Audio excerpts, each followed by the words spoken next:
So there I am. My 9-year-old, bad to the bone, mullet having, Nike swoosh sweater, shirt wearing, 9-year-old kid.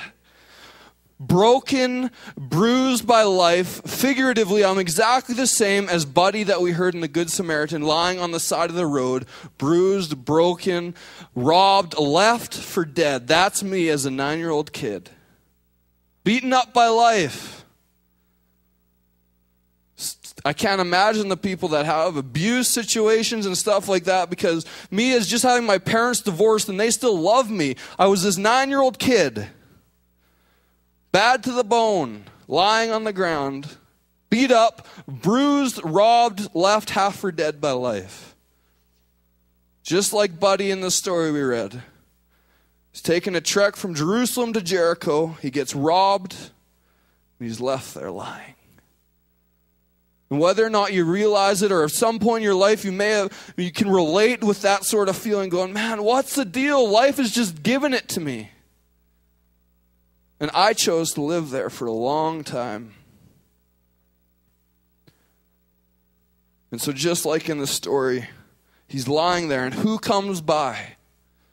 Says a Levite, what the heck is that? And a priest. Basically, they're both like the religious men of the day, or pastors walking by. These two guys that you would think would help somebody that's lying there, left for dead. He's lying there and he's going, great. Here comes some help. Here comes somebody that's gonna help me, because it's their religious duty to help me. And he started looking to the wrong things in the wrong places for his help. And that's exactly what I did. I grew up, went through puberty, did that whole awkward high voice thing, the acne. Still trying to get out of that, but praise the Lord. So I'm growing up, lying there, and I'm looking to things to try and fix my problems. The big one for me was like, I have to be accepted. I have to do things to make people like me. And if I just act a certain way and I do certain things, then maybe if I get their approval, then I'll feel okay with myself, and everything that hurts will go away, because I can just be cool to these people. Some other people will go, okay, I gotta fill my insecurities, and I gotta feel my hurts and my wounds and drown it in some alcohol or some substance abuse, because that's gonna make me feel better at the end of the day. It's gonna take away the hurt. And we medicate the hurt instead of dealing with the wounds and the brokenness. Some people will go, oh, there's a guy, there's a girl, that's going to make me feel better. That's going to fix my problems. Some will go to money and success, and that's going to fix the problems, and I'm not going to be lying there left for dead anymore, because I'll be successful in life.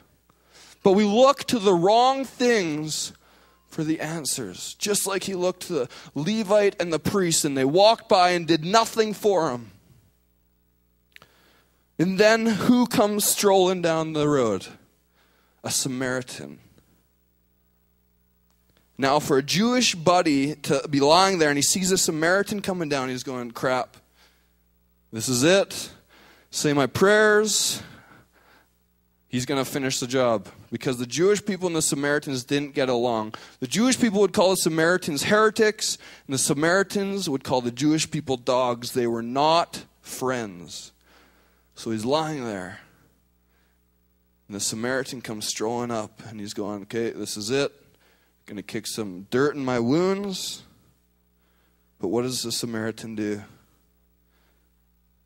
He reaches down, bandages his wounds, picks him up, throws him on his own donkey, and he takes them to the inn. And he says, whatever the price is, whatever it cost to make this guy better, rack it up to my bill. Whatever the cost is to make this guy better, rack it up under my bill. So Stephen Schwartz, 9 years old,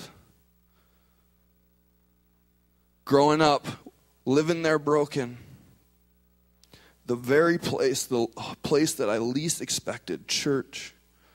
Place I thought you just come and get yelled at by some guy every week. You feel really guilty. Place, it was sweet when there's like a potluck because you got some free food. But other than that, man, church is just whatever. But the place that I least expected,